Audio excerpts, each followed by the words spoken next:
So, welcome to today's episode of adfartech Venture podcast. And I'm really very thrilled to introduce our today's guest, Mr. Raghulan Gowthaman, the visionary founder and CEO of VirtuaCoin. So, Raghulan is a leading expert in the blockchain and crypto space with an impressive array of credentials, including the various degrees and the certification across various technology fields.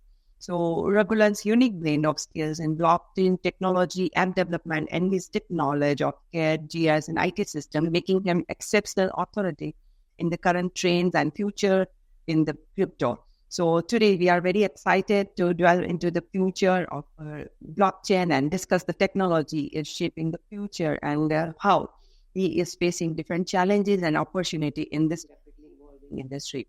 So, dear audience, please join me in welcoming Raghulan Gowthaman with myself, that is Sunil Shah, and with adfartech Venture podcast. We are really thrilled to have him. Thank you, Mr. Raghulan, for joining this podcast, and it's a really great opportunity to connect with you. Thank you so much. Thanks, guys. Thanks for inviting me. It's a pleasure as mine, actually. Thank you for persistent follow-up as well. Finally it made it happen. Thank you. That's a great. And from the first message to today's meeting recording, I have seen that you are a very supportive as well as very, humble guest we have as usual. So thank you so much for everything. So Raghulan, before we start, if you permit me, I would also like to give a bit introductions about myself first, and then we will go with the, formal question and answer. Sure. Yeah, thank you.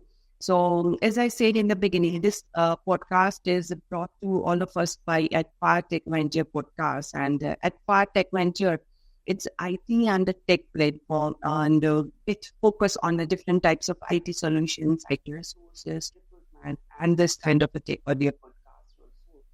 And major vendor alliances which we have is we have a 50 plus tech partners. It includes SAP, Oracle, Microsoft, Vega, OutSystem, APN, Central, Cloudera, Informatica, and many more. And if I say about the key solutions, we provide almost all the kinds of the solutions for software like ERP, application development, and data, and AI, and blockchain, cloud managed services, UX UI testing, and this cybersecurity too. And ahead of everything, these right now, the major requirements from the different industry is resources. So we have more than 2,000 plus resources all across the skills. So we can deliver both on-site and offshore within the 24 hours. So that's the major capability we have. So this is all about the adfartech Venture podcast. And we are really super impressed by your LinkedIn bio. So we like to, learn from your journey, and the innovations and other invaluable insights that you have about the cryptos and blockchain. So thank you so much for giving us this opportunity to collaborate with you and to learn from you. So that's all about adfartech Venture podcast. And now it's my turn to ask you, telling your journey in your world and how you have reached so far the knowledge and technology that you are exploring into the world. So thank you for these collaborations, and now please give your journey in your words to our audience. Okay. So I think from a very young age, I'm an entrepreneur. I started with selling fishes with a small aquarium at home, and then built a few fish tanks and start breeding a lot of different fishes and stuff. That's when I started being an entrepreneur. And the fun part is like, it's I didn't actually take it as a hobby. That's what like a lot of people tend to do it. They think it like, okay, it's just a small thing and it is just a hobby. But what the difference I noticed in myself is like, I wasn't actually taking it lightly. I was actually competing with my uncles and my dad and grandfather who were all working in a pretty big job.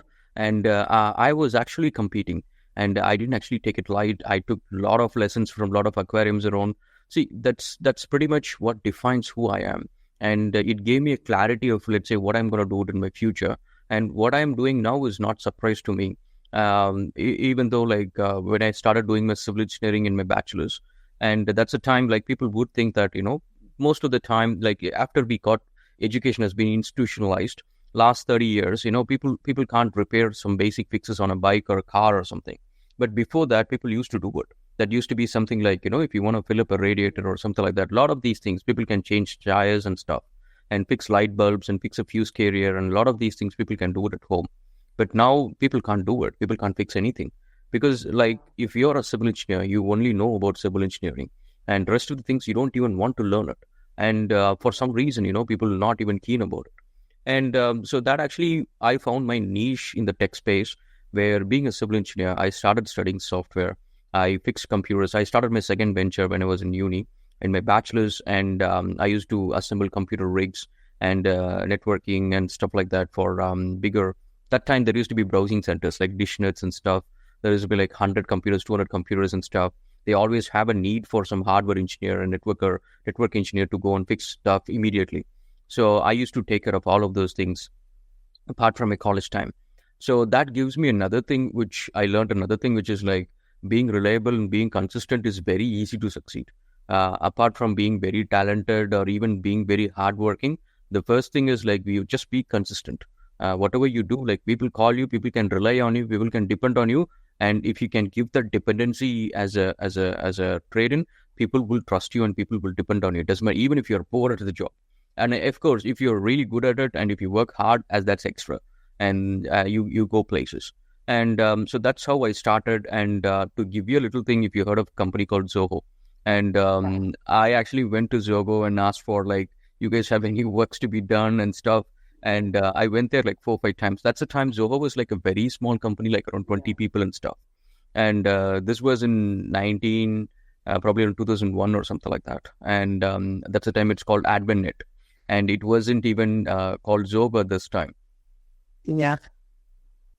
And then I moved on, and I started working for some of the companies and stuff, because I have seen other entrepreneurs who started pretty early, and they, like say for example, when people finish studies, they have 2 pathways to go. One is like, you can do your own business, and the other way is like you can go and work for a multinational corporations and stuff.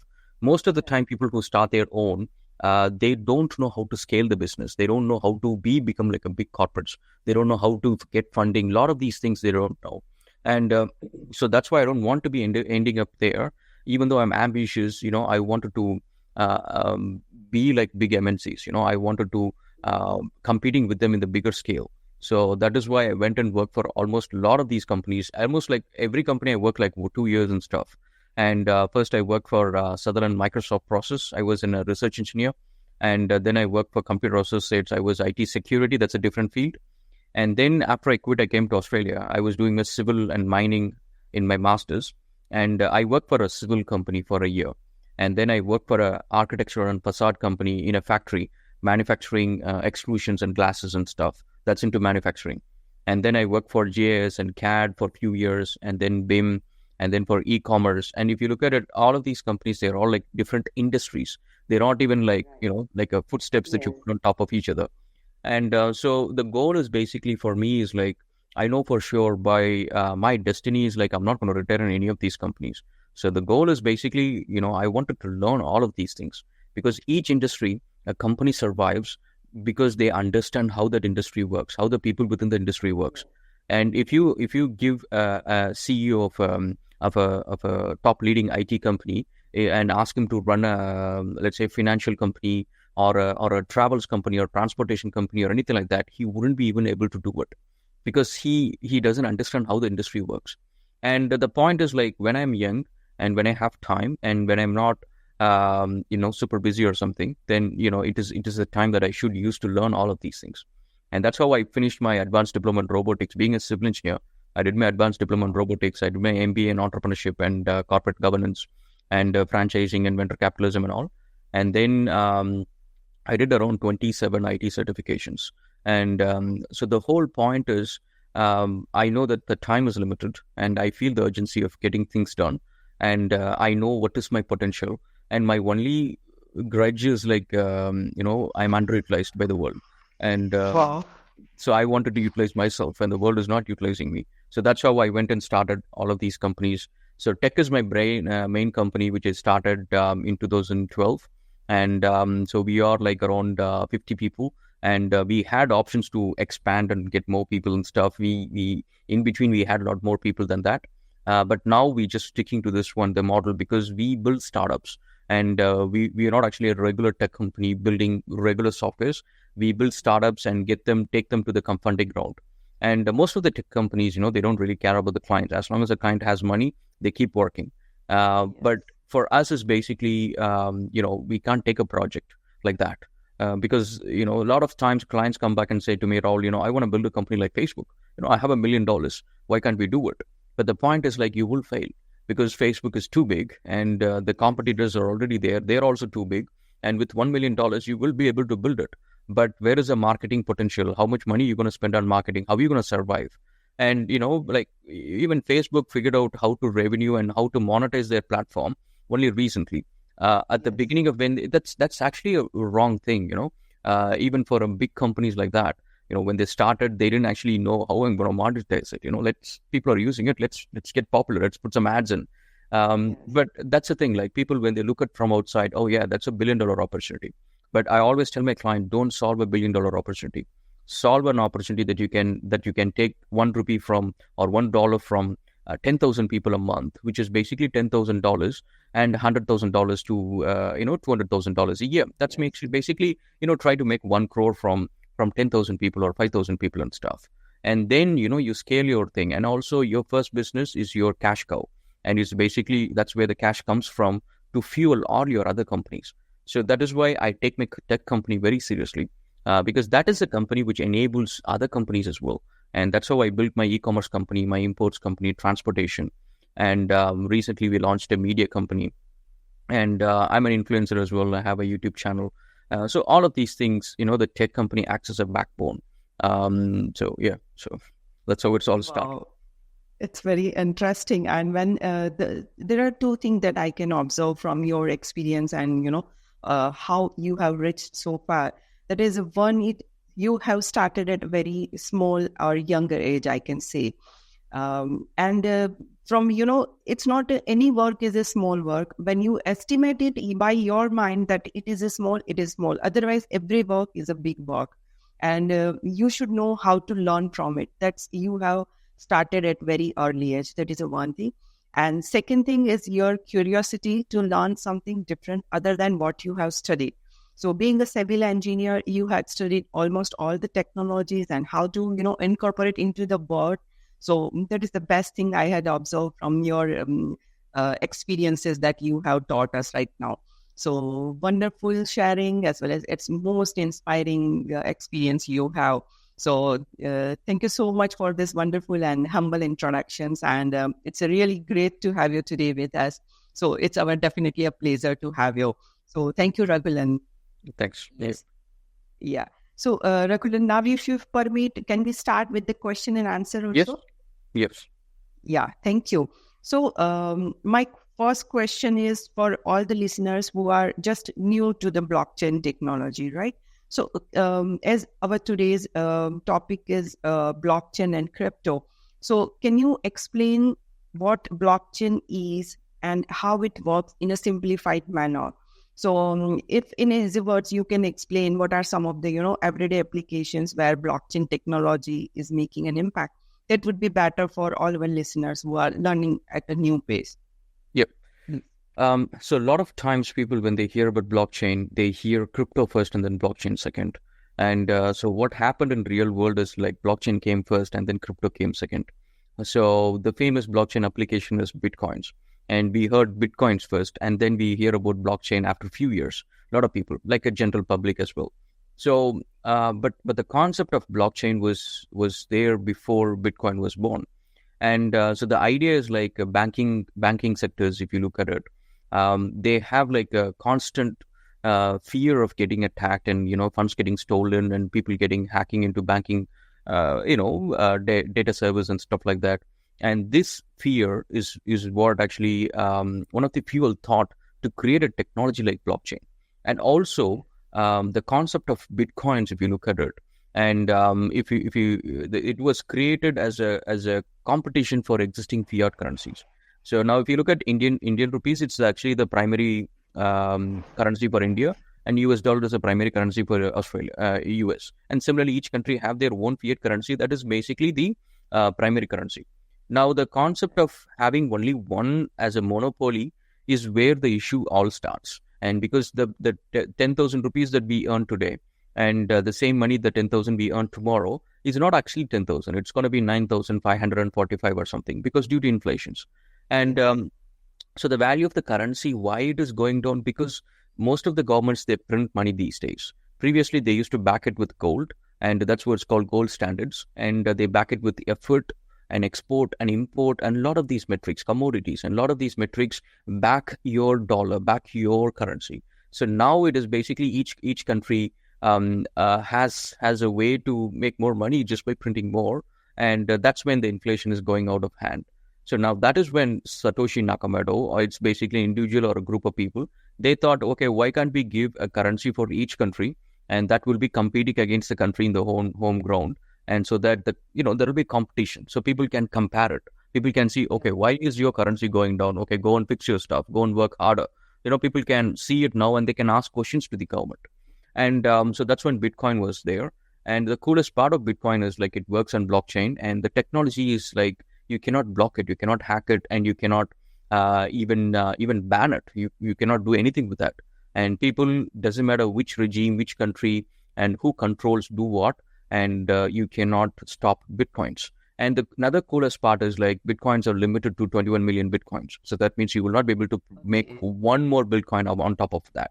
So that means an US dollar will keep going down. Doesn't matter how long it takes, it will keep going down. It's not going to go up, whereas a Bitcoin will keep going up. So it started with like around 10,000 Bitcoins for a pizza, and now it is basically like $80,000 for one Bitcoin. And so that's a sort of power that you can actually get out of crypto. And again, there is a lot of scams, of course, comes with it, this sort of growth and stuff like that. That would be there. It's just people need to get aware of these things. But the concept of blockchain is basically, if I keep the data in just one database or one Excel sheet or write it down on a paper, someone can come and rub it off and they can write it on top of it. And I don't even know whether this is an original record or this is someone written it or hampered with that. So now what Bitcoin does is it's called distribution ledger. So that means you will have a copy of the account books. I have a copy of my account books. And so is basically millions of people, they will have the copy of the account books. So every time a new transaction is recorded, it also goes and verifies all the previous transactions as well. So that is when a new block is added. So that means if you send me money, like around 2 Bitcoins to me, so that is a transaction. It will be approved by the miners. That's called the crypto miners. Basically, they run with the GPUs and ASIC miners and stuff. So they verify those transactions. That's using a mathematical problem that they try to solve. It's not actually any useful problem. It's basically a simple crunching of binaries. And then like the transaction is once verified, that means like 51% of the miners should have to agree to it to approve that particular transaction. And more the miners, that generally the cost of mining generally goes down. That means people will not be making profit using crypto mining. That's why not many people are doing crypto mining these days. And less number of miners, there is going to be more gas fees. It's called a gas fee. It's basically like a transaction fee. And then the transaction takes more time. And also it's cross-border and there is no limitation and nothing can stop it. So that's how basically blockchain works. It's basically a distributed ledger. So that means if someone needs to hack it, and they have to hack like around 51% of the hash power. So that means like if there is 100 people who is doing Bitcoin mining, they need to attack all 51 computers in their home or wherever they're mining, and they need to go and change the records in that. And that's going to be impossible for even for bigger countries or any corporate or even all put together. They will not be able to achieve it. Yes, that's very interesting things you have, shared today with us. And that is also in a very, legible as well as a very layman language. So even, without the tech knowledge, also the people can understood. So that's part of your discussion about this answer. So thank you so much for this wonderful answers. And according to you, what are the current trends in the crypto market that investor and enthusiasts should be aware of? So are there any emerging cryptocurrency or the technology that you are or particularly the world is exciting right now? Okay. So there are a lot of projects that comes on almost like a daily basis. But what people should actually be aware of is basically, is the team transparent about their structure of the company, first thing. And that's where, like people need to distinguish between a real project and a scam projects and stuff. And second thing is they have a long-term focus. They just not going to sell the tokens and run away.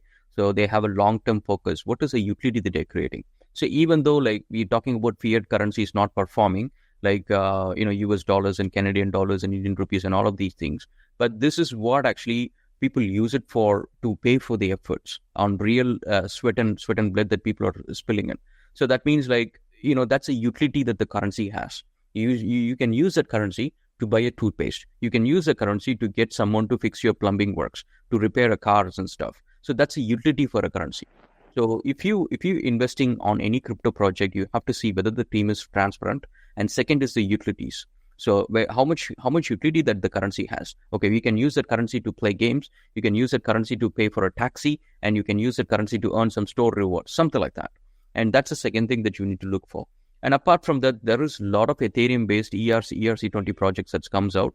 And one of our projects is we are basically a Polygon-based project called VirtuaCoin. And we are in research for the last 6 years. And so we are self-funded, like around 2 crores or something like that we spent and on research alone. And then on top of it, we did a lot of development and stuff. And we built 4 apps for businesses and started doing rewards program. And we deployed it to 300 businesses. And games, we're developing rush rates, which is similar to like a PUBG or Fortnite, if you might say.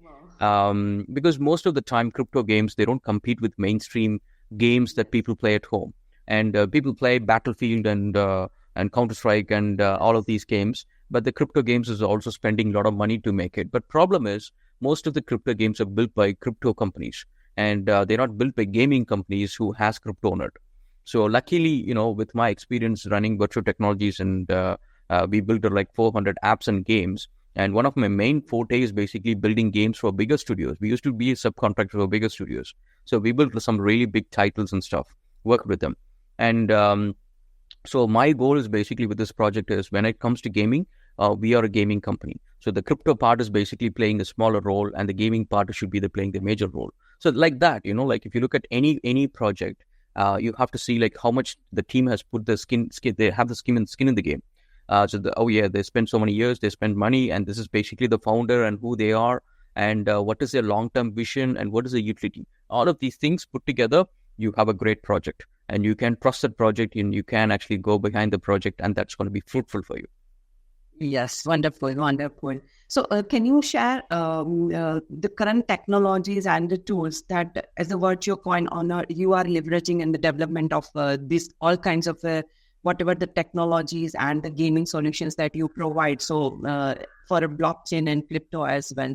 And in your organizations, how do this technology enhance your platform capability? So the current the one that we're using is basically, it's a Polygon. So that's a chain that we use and the blockchain side of things. And then we built our own internal blockchain with a verification system and a multi-node blockchain. And that's basically where we store the all the transactions before it goes to the blockchain. Because the games is like, it has to be instantaneous. It's like when people are shooting at you and you might drop some coins and stuff like that. So all those transactions has to be lightning speed, instantaneous and real time. And if you depend on blockchain for that, because blockchain goes by the network traffic. So if there is more miners and less traffic, your transaction will be processed in few seconds. But if it's going to be less miners and more traffic, then the transaction is going to take minutes to even hours. So now that is something not affordable for being a for being a gaming company launching gaming projects and stuff. So that is why where most of the crypto companies fail, because they put everything on blockchain. And that's why sometimes the transactions are not on speed and stuff like that. So we built our own internal blockchain, and then that takes care of all instantaneous transactions. And then we actually send the transaction to the blockchain using a job processor. So that gets carried away and stuff. So this is basically a research component which has been funded by Polygon itself.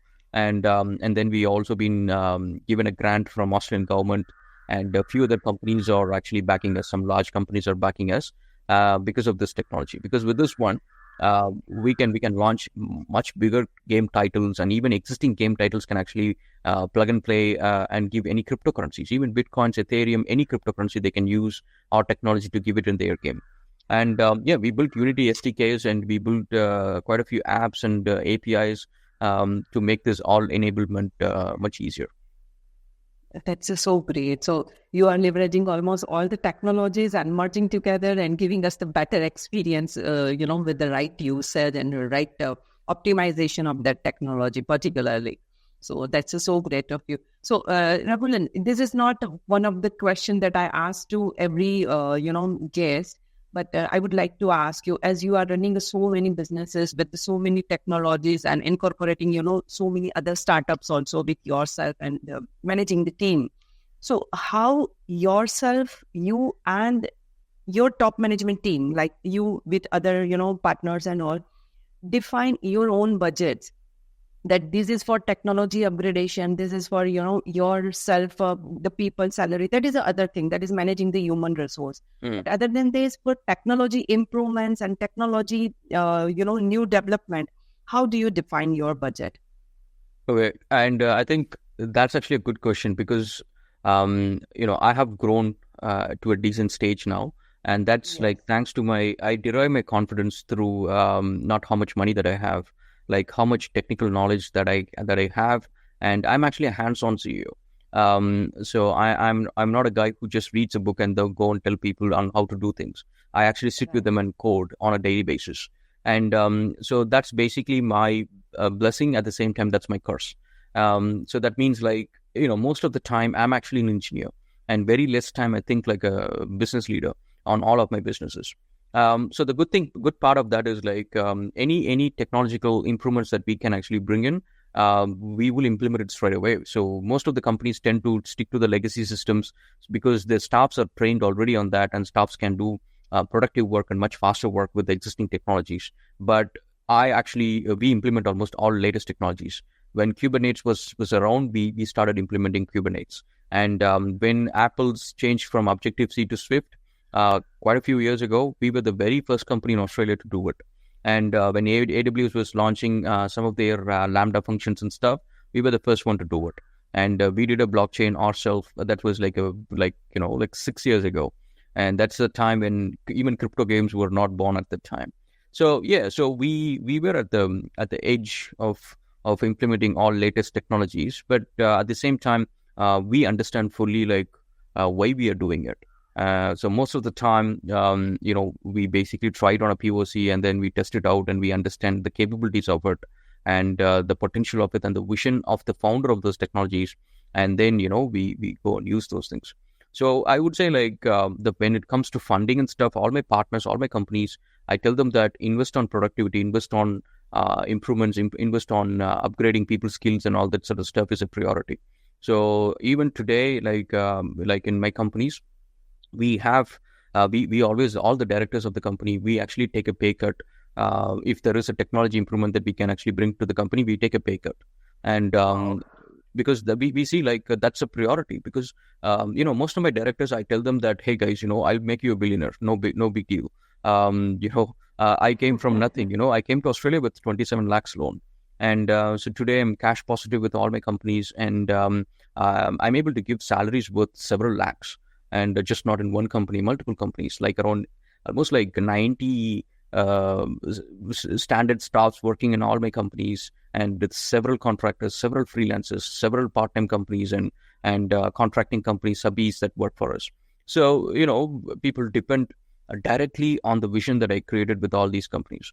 So I tell my directors, like, if there is an improvement that the company can grow, and let's sacrifice, and then let's make it grow, because we're not going to die without cash. So we already achieved the financial freedom. So the cash, you can give it today. I'll give it to you back to you like 4 times of what you give it today. That's a promise I give to my directors. That's wonderful, and that's a very motivational approach that I had seen, till the episodes.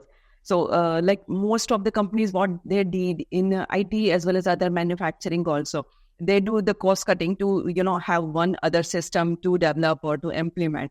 While instead of that thinking or ideology that you are implementing your pay cut. So that's the best thing out of you that I'd observe. So wonderful, wonderful. And when implementing all this technology, the biggest challenge that you have faced. So can you describe on that? Yeah, almost every technology we face, new technology that we face challenges. So the thing is, like, the first door they knock is my door. And if I was like a business leader, like a non-tech co-founder or founder, then people wouldn't even knock my door. And the reason they knock my door is basically they know that I can solve problems, that I can actually get my hands dirty and get things done.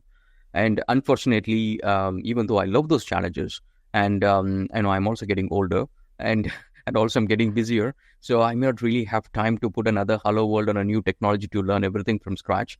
So that is a bit challenging as days goes. But the thing is, like, for now, I'm the savior for my company in terms of technology, new changes and stuff. But that's basically the challenge. And but the thing is, like, most companies, like, I know that's what I say to my company staffs as well. Like, guys, don't get scared. I'm there to help you out. But then they knock my doors. But the point is, if you look at the companies right next to my door, they're also a tech company doing the same stuff as what you do. And those staffs are not actually using the technology. And those founders are basically doing the same thing what they did yesterday, and they don't have a new challenge or something that they panic that they couldn't do it, or something they have to switch to do it today. And we are progressing much faster than them, because the technology that we implement today, those guys will do it after 3 years and 2 years and stuff. And the things that we learn by implementing a new technology, because every new technology is not a hobby project. And the reason, like, when a new programming language such as Swift came, because Objective-C was not doing a lot of things. I mean, like, when I say a lot of things, like, it wasn't doing efficiently. That means, like, for a single button click or some sort of like a collection view that you're loading into a list view or something, you have to write, let's say, around like 40 lines of code to create a collection, load the collection data, and then throw it into a view and stuff like that, binding it onto it. So now with Swift, you will be able to achieve that in 20 lines of code. So now, how they have achieved it and what they have achieved it, it's going to benefit us. Now, if you're scared to upgrade yourself, and just because, like, people are knocking my doors and I'm actually a bit scared of these challenges, then these challenges, someone is going to pick up before me, and they're going to progress before me.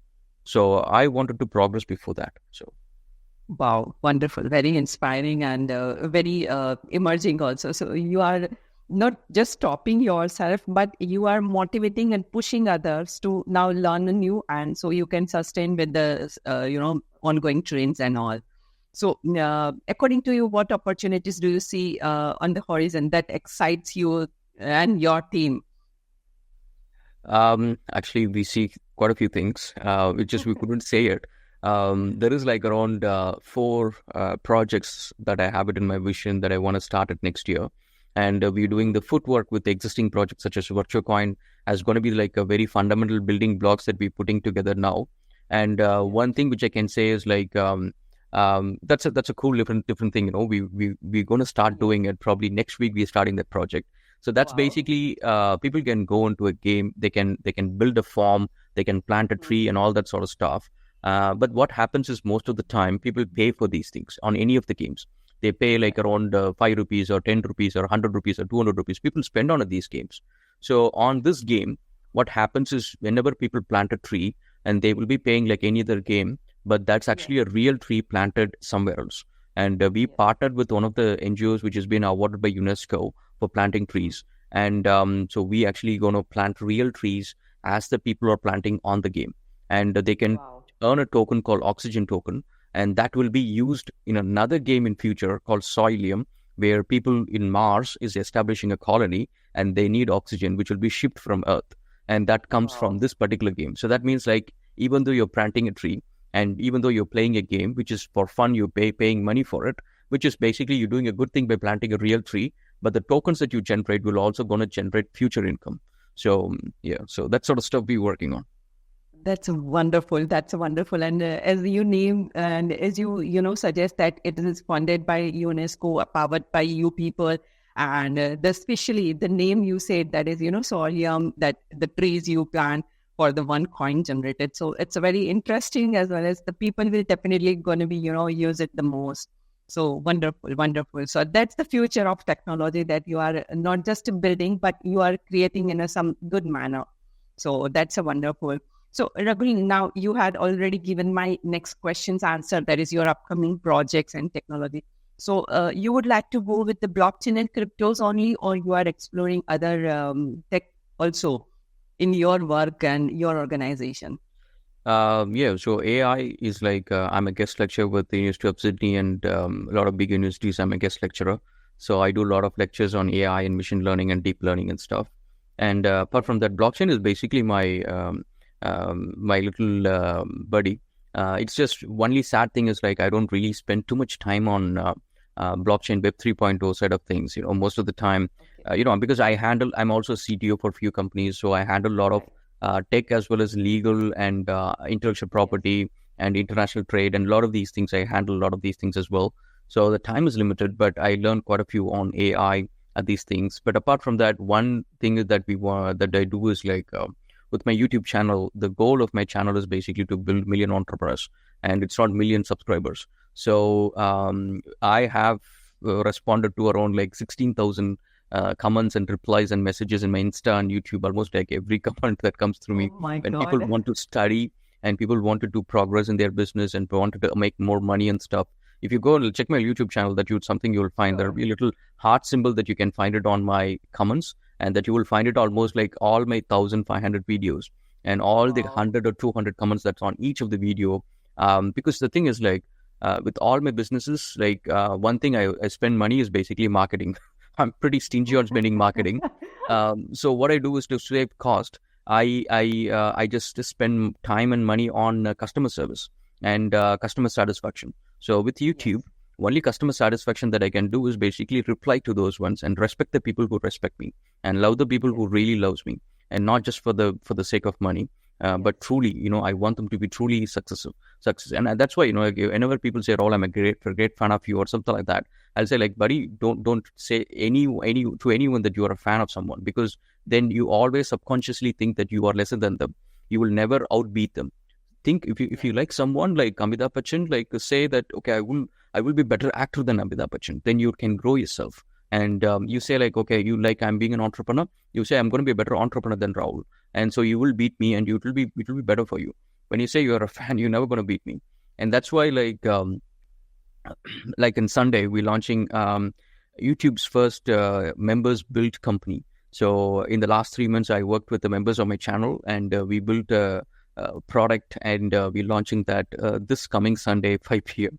And so that's the thing. Like with my members, I just don't want to sit there and watch my video and consume it as an entertainment. I want them to get their hands dirty and grow and get a financial freedom and get a better future for their kids and their bloodline. That's very interesting, very inspiring thing. I think I have first time heard about this kind of a venture or this kind of a partnership with the listeners and commentators. So that's so wonderful, so wonderful. Till the time I had not seen your YouTube channel, but definitely I'll going to listen once this episode will be covered as. It's in Tamil, but yes, in between you can see me talking a little bit of English. So, but there is always options available in the YouTube. Yeah, of course, you can see the subtitles or something. Yeah, yes. That can save you. We can definitely explore any kind of languages. So that's a beauty of YouTube, and the way you are exploring it's definitely be huge. So definitely I'll give it a try, and just after finishing this episode only, immediately I will go and listen to that one of the episodes. Yes, okay. So wonderful. So now, Raghulan, as you had mentioned that, there are so many regulations and all legal formalities pertaining to technology, and especially this crypto and blockchain. So according to you, how are these regulations evolving, and what are the impacts do you think these regulations will have on the industry's future as well as the growth? See, for the future and growth, we need regulations. So there is no doubt about it. The regulations will be, because the exchanges are the gateways, exchanges are the checkpoints. Even though, you can have your, let's say, even 100 Bitcoins in a MetaMask, you can happily have it. It's not going to have any value as long as you have it in MetaMask. But when you actually going to sell it, and if you want to make cash out of it, you still need to go to an exchange like Binance or Kraken or any of these exchanges. So exchanges needs to be regulated. That's no doubt about it.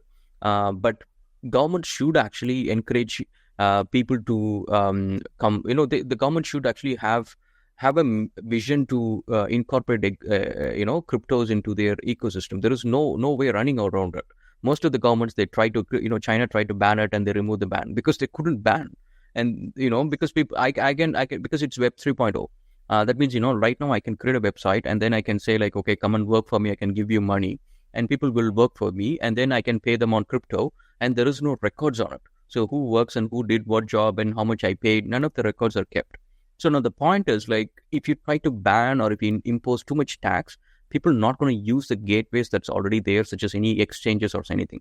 Let's say if we both agree, let's say you have some money, I have some money, and then let's say, okay, I'll give you 2 cryptocurrencies, like whatever the currency is. For that value, you go and do a job, or you give me back in gold or whatever it is. People will start using these offline transactions more if the regulation's going to make these things harder.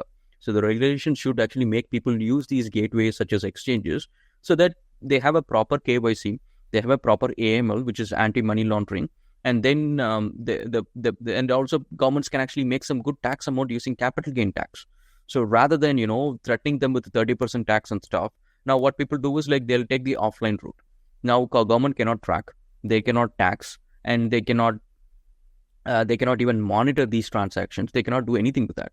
So it's best that the governments have a healthy vision towards crypto rather than have a immature vision of protecting their own interest by banning crypto or anything. So right, very rightly said that the government, everything as such is in government hand, and if the people know the right usage, the technology would be a better way to use also, as well as to explore. So really rightly said. So where do you see the future of a blockchain and crypto heading into the next 5-10 years? I think it's going to play a major role because even if you look at the latest Vasrik hack of losing $235 million worth of cryptocurrencies, and people say that, oh, Rahul, you were saying cryptos or blockchains are pretty unhackable. Like, how did that happen? Because what happens is, like, these exchanges, they are all like centralized exchanges called CEX, and you cannot hack into a DEX or something, because the point is, like, CEX still holds a key to your wallet in one of their databases. Even though it's a multi-signature wallet, someone leaked the keys and, it got hacked and stuff. So, or probably the hackers would have got the keys themselves. But the point is, like, as time goes and cryptos and blockchains are even today, like, the same hackers, they could have hacked into bitcoins and stolen bitcoins. Why they have to, hack into and to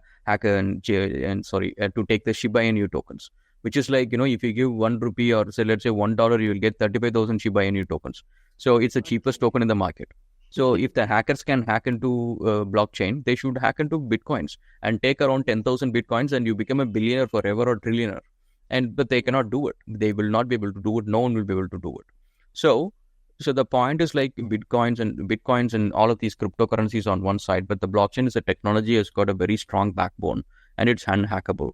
And so the point is, like, we can use it on insurances and even elections, like casting votes and payment on a lot of minute transactions and a lot of things. The implementation is going to keep extending, and companies, even for storing their important information and secrets, they can use it, like NFTs and stuff. And so the implementation is going to be huge. People are already doing it. Nike is doing their receipts and stuff in NFTs, and a lot of companies are implementing NFTs and blockchain into their ecosystem. Yes. Most of the big brands had started already implementing these technologies, and if the future is bright and the other people will also support this technology will definitely give a good hand to the users and consumers. So that's the best of the technology. So overall, all the responses are wonderfully, from the self-experience that you have experienced. So that's the beauty of this episode today. So thank you so much, Raghulan, for each and every answers and each and every response. But I would not like to end this podcast with these only. If you permit me for more 5 minutes, I would also like to add few of the rapid fire questions that will give interesting response from your side to my interesting listeners. So that would give them a bit something. Yeah. But the condition is you have to reply it with one or two words, right? Okay, done. So are you ready for that? Yeah, go for it. Yes. So my first question is, what's your favorite cryptocurrency other than the Bitcoin? VirtuaCoin. That's great. One word to describe blockchain technology. Freedom. Of the most exciting use of blockchain outside of this finance. Gaming. Absolutely. I know the answer before questioning. Your go-to coding language for blockchain development? Not favorite, but Rust. Okay. And the biggest misconception about crypto? Scam. Wow. Best book or resources to learn about the blockchain? Internet. I mean, books are getting updated the time you printed it's already outdated. So you have to learn from internet. Other than yourself, most influencer person in the blockchain? Oh, I'm least actually. So there are a lot of people. Mark Cuban spoke a lot about blockchain technologies and stuff, and yeah, a lot of big billionaires are actually into the space. Kanye West, and a lot of people talk about these things. A lot of influencers are all there in the market. Yes, and your favorite tech gadget? Gadgets, you mean? Yeah. Yes, get it. I love gadgets because I'm getting confused, like which one to say first. I love like Sony PlayStation, and I have a Razer laptop, and yeah, I have a iPhone, and I have a Steam Deck. Yeah, I'm filled with gadgets actually. So that's what I'm seeing you. You are, looking at here and there, and yeah, because I have my 3D printer here, my drone here.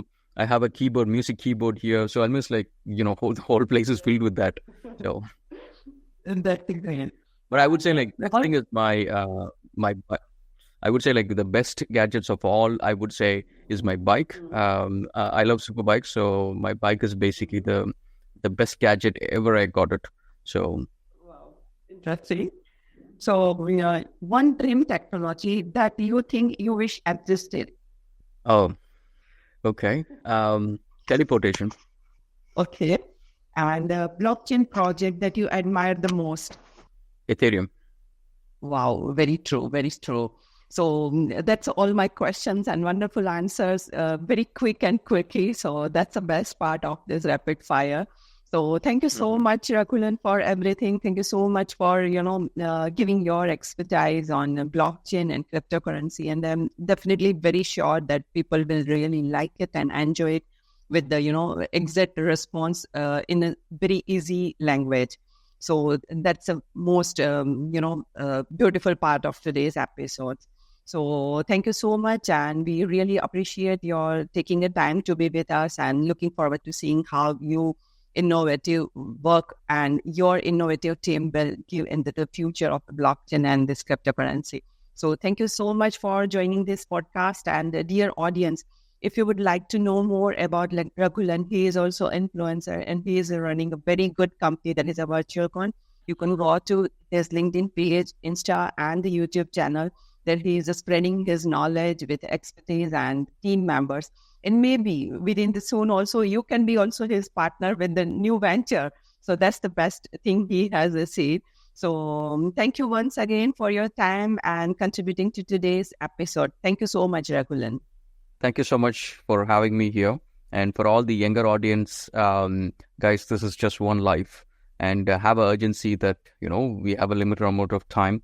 And the point is, like, everyone has got great potential. We all have the same hardware, almost the same quality of hardware, but the software quality depends on like how quick you build yourself.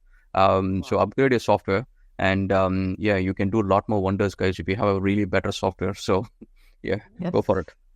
That's a wonderful. Thank you so much, Raghulan.